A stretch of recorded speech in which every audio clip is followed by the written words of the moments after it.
మనకి మార్చి నెల 2025 సంవత్సరం ఈ మాసంలో వచ్చేటటువంటి శుభకార్యాలు ఏమిటి, ఏ పనులు మనం చేసుకోవచ్చు, ఏ పనులు మనం చేయకూడదు, వీటిలన్నిటి గురించి కూడా మనం తెలుసుకుందాం. మొట్టమొదటిగా మనకి ఈ మార్చి నెలలో 30వ తేదీన ఉగాది వస్తుంది. కాబట్టి విశ్వావసు నామ సంవత్సరం వస్తుంది. అంతవరకు కూడా మనకి 29వ తేదీ వరకు కూడా క్రోధినామ సంవత్సరం జరుగుతుంది. ఇది ముఖ్యంగా పెద్ద మార్పు అన్నమాట. అలాగే ఇంకొక పెద్ద మార్పు ఏంటంటే 29వ తేదీన షష్టగ్రహ కూటమి వస్తుంది. ఇది ఇంకా అద్భుతమైనటువంటి విషయం. ఈ రెండు ఈ మార్చి నెల 2025 సంవత్సరంలో రావడం మీరంతా కూడా కొస మెరుపు, దీన్ని గమనించే ప్రార్థన. ఇక 1వ తేదీ మనం కనుక చూసినట్లయితే ఆ రోజు ఫాల్గుణ మాసం, మనకి ఫాల్గుణ విధియ చాలా శుభ్రమైనటువంటి తర్వాత శుభప్రదమైనటువంటి నెల ఇది ఫాల్గుణ మాసం. కాబట్టి ఈ రోజున అంతా కూడా మంచి పనులు మనం చేసుకోవచ్చు. శుభకార్యాలు, అన్ని విధాలైన శుభకార్యాలు, పెళ్ళిళ్ళు, తర్వాత గృహప్రవేశాలు, గృహ ఆరంభాలు, శంకుస్థాపనాలు, ఇలా ఇది అది అని లేదు, అన్నప్రాసన అన్నీ చేసుకోవచ్చు. ఇక 2వ తేదీ వచ్చేసరికి ఫాల్గుణ శుక్ల తదియ. ఈరోజు కూడా చాలా నార్మల్ పూజలతో పాటు చక్కగా ఈ గృహ ప్రవేశాలు, ఆ తర్వాత వివాహాలు, నిశ్చితార్థాలు, ప్రీ వెడ్డింగ్, ఇలాంటి ప్రోగ్రామ్స్లన్నీ కూడా మనం చేసుకోవచ్చు అన్నమాట. ఇక 3వ తేదీ వచ్చేసరికి ఫాల్గుణ మాసం శుక్ల చవితి. ఈరోజు శుభకార్యాలు మనం చేసుకోకూడదు. అందువలన నార్మల్గా ఉండేటటువంటి పూజ, ఇంట్లో పూజ, డైలీ పూజ, అలాంటివన్నీ కూడా చవితి రోజు కాబట్టి మనం చేసుకోవచ్చు. మరి ఇలాగే వినాయకుడికి సంకటహర చతుర్థి ఇలా ఉంటాయి కదండి, అవన్నీ కూడా మనం చేసుకోవచ్చు. 3వ తేదీన వచ్చేసరికి మనకి పుత్ర గణపతి వ్రతము అనేటటువంటి వ్రతం ఉంది. ఆ వ్రతాన్ని ఈ రోజున మనం చేసుకోవచ్చు. అలాగే 1వ తేదీన మనకి చంద్ర దర్శనం, అంటే ఎవరికైతే చంద్ర బలం లేదో అటువంటి వాళ్ళందరికీ కూడా చంద్రుడికి చక్కగా పాలన నివేదన పెట్టి తెలుపు వెన్నని, అలాంటివన్నీ కూడా తెలుపు రంగు వస్తువుల్ని మనం నివేదన చేయొచ్చు. ఇక 4వ తారీఖు వద్దాం. మనము పూర్వభాద్ర కార్తె ఆ రోజుతో ప్రారంభం అవుతుంది. ఆ రోజు మనకి ఏంటంటే ఫాల్గుణ శుక్ల పంచమి రోజు చాలా శుభప్రదమైనటువంటిది. మంగళవారం వివాహాలు చేసుకోవచ్చు. మంగళవారం వివాహాలు పెట్టకూడదండి అని అనేటటువంటి వాదన కొంతమందికి ఉంటుంది, కానీ మంగళవారాలు కూడా వివాహాలు చాలామంది చేసుకుంటారు. గృహప్రవేశాలు ఇవన్నీ కూడా మీరు ఈ రోజున చేసుకోవచ్చు. ఇకపోతే 5వ తేదీన మనకి శుక్ల షష్ఠి మనకి. కాబట్టి ఫాల్గుణ శుక్ల షష్ఠి రోజున మనము చవితి, పంచమి, తర్వాత షష్ఠి, ఈ 3 తిథుల్లో కూడా నాగ పూజలు చేసుకోవచ్చు. సుబ్రహ్మణ్యేశ్వర స్వామి వారి ఆరాధన వీటికి పనికొస్తుంది అనమాట. కాబట్టి బ్రహ్మాండంగా ఈ కుజదోషాలు ఇలాంటి వాళ్ళు ఉన్న వాళ్ళంతా కూడా ఓం శరవణ భవ మంత్రంతో ఇంట్లో సుబ్రహ్మణ్యేశ్వర స్వామి ఆరాధన చేసుకోవచ్చు. ఇక 6వ తేదీ వచ్చేసరికి ఫాల్గుణ శుక్ల సప్తమి. ఈరోజు గురువారం, చాలా అద్భుతమైనటువంటి ముహూర్తం. వివాహాలు ఉన్నాయి, గృహప్రవేశాలు ఉన్నాయి, ఉపనయనాలు ఉన్నాయి, అన్నప్రాసనలు ఉన్నాయి, ఇలా అన్ని రకాల శుభకార్యాలకి ఈరోజు ఉపయోగపడుతుంది. 7వ తేదీ వచ్చేసరికి శుక్ల అష్టమి. ఆ రోజు ప్రయాణాలు అష్టమి రోజున కూడా చేసుకోవచ్చు. నవమి రోజున ఒక్కటే ప్రయాణాలు చేయకూడదు, ఇది ఒకటే గమనించండి. ఇక ఇంట్లో సాధారణమైనటువంటి పూజలకు మాత్రమే ఈరోజు ఉపయోగపడుతుంది. ఇక 8వ తేదీ వచ్చేసరికి ఫాల్గుణ శుక్ల నవమి ఈరోజు. అందువలన 8వ తేదీ నవమి రోజున ప్రయాణాలు, ఇంట్లో వాళ్ళు ఎక్కడ వాళ్ళు అక్కడ బంద్ అనమాట. ఇంట్లో వాళ్ళు ఎక్కడ కూడా ప్రయాణాలు చేయకూడదు. సాధారణ పూజ, ఇంట్లో నిత్య నైమిత్తిక కార్యక్రమాలకు మాత్రమే ఈరోజు ఉపయోగపడుతుంది. ఇక 9వ తేదీ వచ్చేసరికి ఫాల్గుణ శుక్ల దశమి. ఆ రోజు చక్కగా ఆదివారం నాడు బ్రహ్మాండంగా పెళ్ళిళ్ళు చేసుకోవచ్చు, గృహప్రవేశాలు చేసుకోవచ్చు, సూర్య పూజలు చేసుకోవచ్చు, అన్నీ కూడా చేసుకోవచ్చు. ఇక 10వ తేదీ ఫాల్గుణ శుక్ల ఏకాదశి. ఆ రోజు సోమవారం. చక్కగా సోమవారం నాడు శివుడికి అభిషేకాలు చేసుకుంటాం.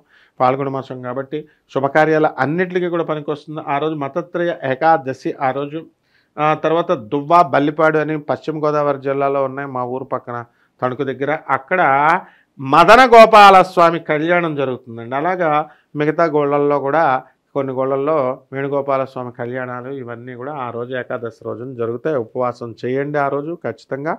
రోజు మనం భోజనం చేసేది ఆ రోజు కంపల్సరీ. నిర్జల ఉపవాసం చేయండి. వీలుంటే పేషెంట్స్ అలాంటి వాళ్ళు, ముసలి వాళ్ళు, చిన్నపిల్లలు మామూలుగా ఉండండి. మిగతా వాళ్ళు కంపల్సరీ మిషన్ పాడైపోద్ది.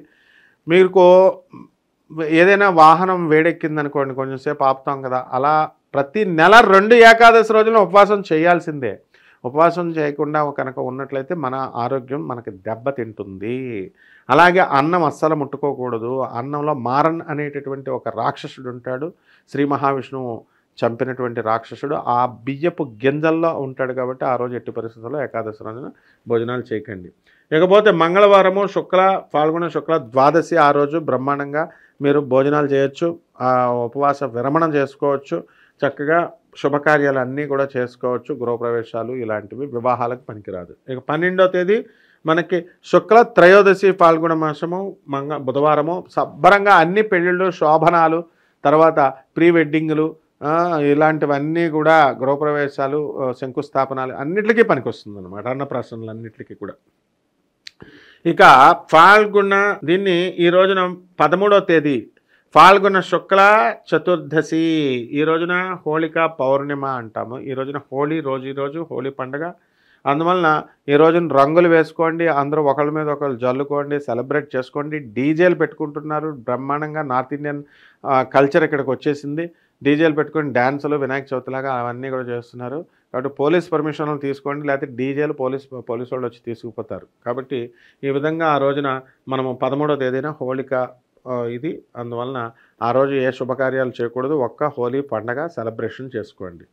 ఇక వచ్చేసిందండి మనకి 14వ తేదీ మీన సంక్రమణం పౌర్ణిమ. ఆ రోజు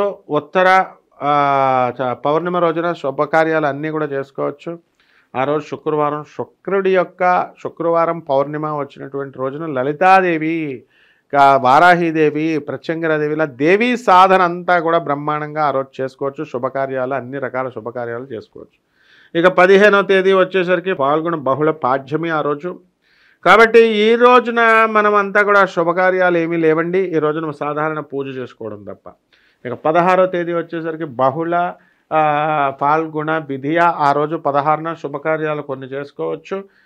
అన్నప్రాసన గృహప్రవేశాలు అనేటటువంటి కళ్యాణానికి పనికిరావు.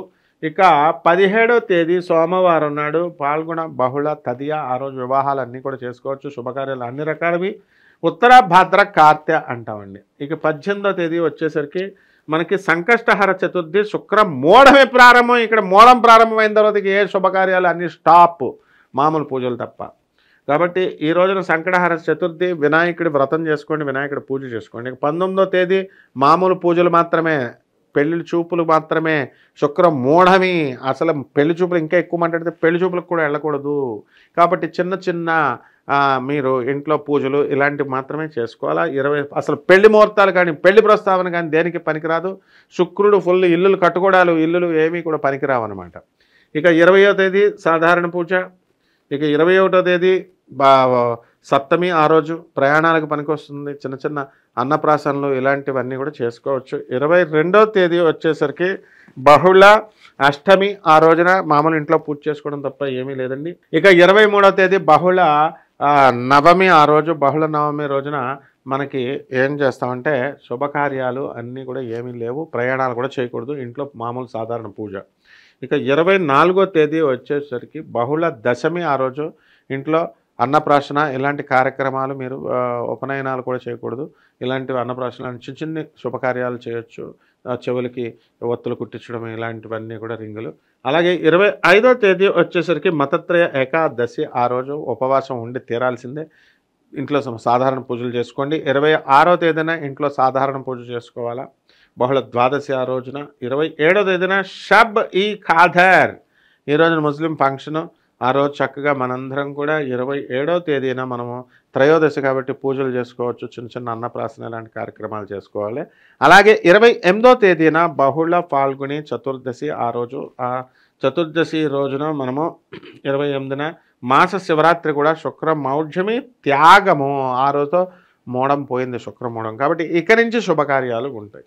29వ తేదీ వచ్చేసరికి మనకి బ్రహ్మాండంగా అమావాస్య, మరి అందువలన చక్కగా సూర్యగ్రహణం.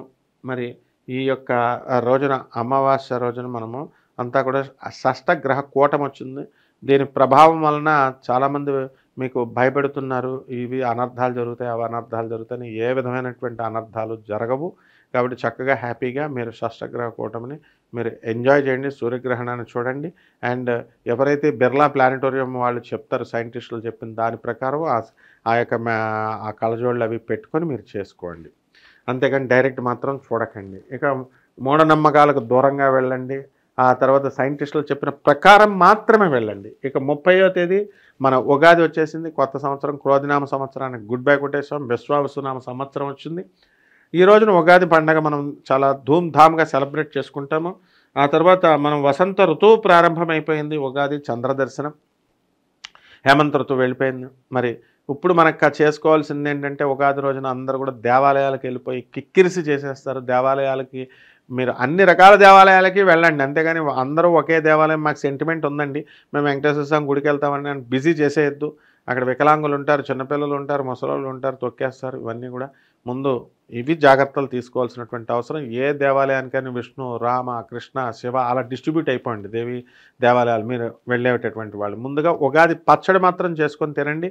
ఆ రోజు నుంచి నవ్య జీవితం మీకు ప్రారంభమవుతుంది.